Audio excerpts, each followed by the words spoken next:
although I'm leaving now, it's not au revoir, it's a bientôt. Until the next time, which will be soon. So I came across this George Galloway's farewell video, as it were, from Rochdale. As you know, George Galloway suffered a defeat in a constituency where he won the by-elections only 3 months ago, I suppose. Um, and he won the elections by not a very huge margin. He polled over 11,000 votes, which was less than what he had polled in the by-elections in February, which was shocking. And I will dwell a bit on that aspect as well. And his competitor from Labour Party won little over 13,000 votes. So the margin wasn't great. What was shocking was the fact that George Galloway polled less than what he had polled in February in the by-elections. And that is shocking. And that's shocking particularly because of the fact that if you look at the total number of voters in that constituency, there are about 72,000 voters. Of them, close to 25% are Muslims. So if you look at the numbers, it comes to around 18,000 Muslim votes. So clearly, not all Muslims voted for him. Either the Muslims did not turn up to vote, or their votes were split between George Galloway and the Labour Party and perhaps other parties like Lib Dem and Greens. So whichever way you look at it, it was a defeat for pro-Ghazan movement in Rochdale. And I am particularly shocked because George Galloway's victory, if you remember his first line from the podium in his victory speech, he had dedicated his victory to Ghazans, to Palestinians. And yet, I mean, the genocide is not over. We all know that genocide is not over. I mean, Israelis are routinely killing innocent people, particularly women and children and babies, almost every day. They have destroyed the whole of Gaza. 2.3 million people have nowhere to go. And they're being forcibly displaced from one place to the other, not just once, on multiple occasions. And the world is silent.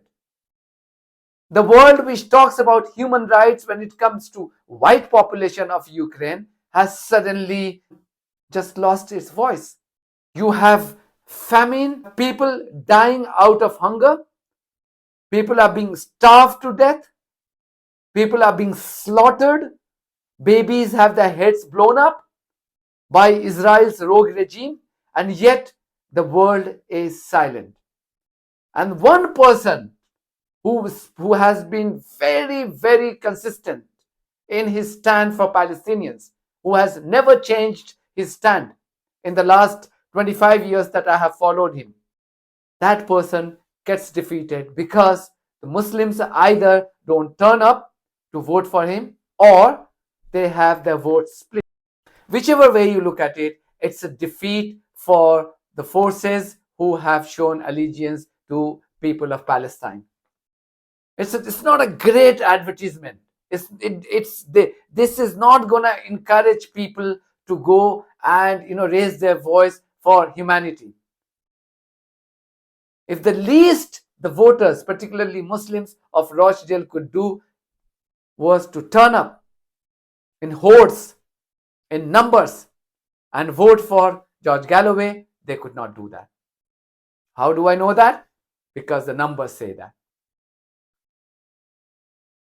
So when you look at the video that George Galloway has released in this light, you cannot not feel for this veteran politician. Well, as I leave Rochdale today with a heavy heart, I must say, I invite you to look at this room, because this was a very historic room. This is where it all started. In the smoking room canteen of my friends. Everything that we achieved here in Rochdale came from this. We built a movement of many thousands of people in Rochdale, in Oldham, in Bury, and throughout Greater Manchester. So although it all started here, it isn't ending here. We are going to open a Workers' Party office in Rochdale. We're going to call it Greater Rochdale, actually, because we're going to bring in Oldham. You know, so much of Rochdale goes into Oldham, even our postcode. This is the heart of the region, and we are going to build a base here from which future victories will be mounted. So to all my friends, and they know who they are, I don't have to name them, although I'm leaving now. It's not au revoir, it's a bientôt. Until the next time, which will be soon.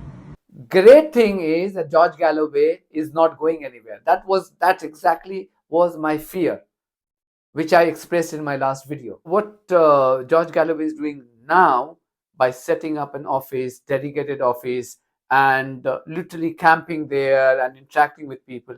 I wish he had done that, more of that, in the period leading up to the elections. Because my gripe is that he did not spend enough time. He did not make enough efforts to convince more and more people to vote for him. Something that I saw a lot of independent candidates in Birmingham doing that. Because those days are very, very crucial. You cannot take their votes for granted, even if you are a very popular and charismatic figure. So what you're doing now, I wish you had done then, and spend some time towards ensuring that your own seat is won. You are able to win your own seat before campaigning for your other candidate. So thankfully, George Galloway is not going anywhere, and he is going to set up his office in Rochdale. I mean, it also a message for people of Rochdale, not just Muslims, people of Rochdale in general. I mean, here is a constituency whose profile was raised by this Workers' Party chief in February through his victory. You know the status of Rochdale. The town does not even have its own postcode. It shares the postcode of Oldham. The pathetic condition of the only hospital in Rochdale is that if a mother wants to give birth to a newborn, there is no facility in that hospital. Those mothers have to travel all the way to Oldham. So that's one bit that he was working on, and had even managed to convince the then health secretary to reinstate the maternity services by next year. He was also instrumental, as he said on social media, he was instrumental in saving the only football club of Rochdale. Sing hallelujah, Rochdale Football Club is saved. In the end, I didn't have to do very much about it at all. The Football Club Limited have taken over, and everyone is happy. In fact, like daffodils in spring, the Rochdale revival is rapidly coming into view. Last weekend was the reopening of the Rochdale Town Hall, an absolute treasure, a jewel in England's crown. And this weekend, we can say that the emergency facing Rochdale Football Club is now over. Big salute to all of those directors, managers, players, and above all fans who have kept the faith with Rochdale. And let's hope that everyone in the town now gets behind the saved Rochdale Football Club. We need big attendances, much bigger than we have had. We've got to put this club back right at the heart of Rochdale. Rochdale revival, yay! Go Rochdale, up the Dale.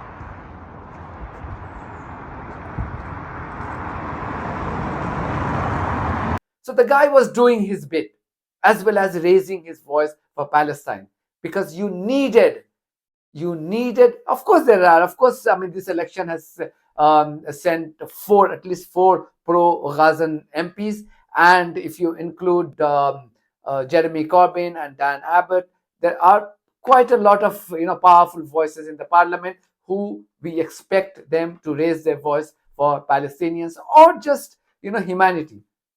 But George Galloway, you cannot discount the fact that he alone would have been more than sufficient to speak for those victims of genocide, because we need people like George Galloway in parliament. You need him.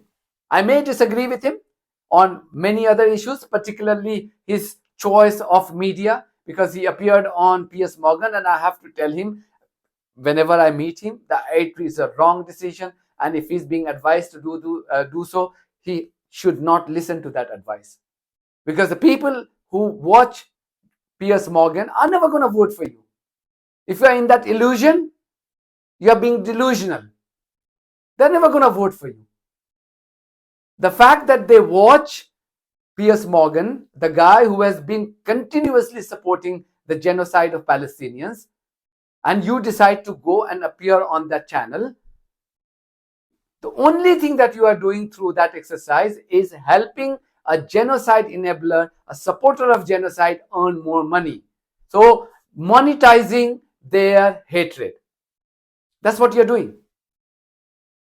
And guess what?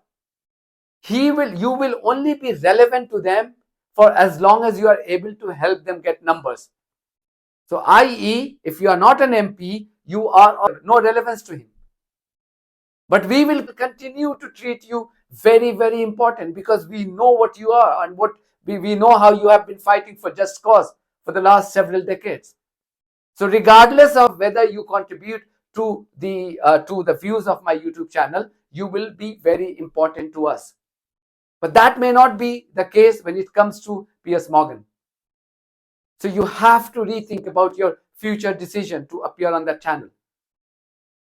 Thank you very much for watching this video. If you haven't subscribed to my channel, please do so, because that's one of the many ways you can support independent journalism.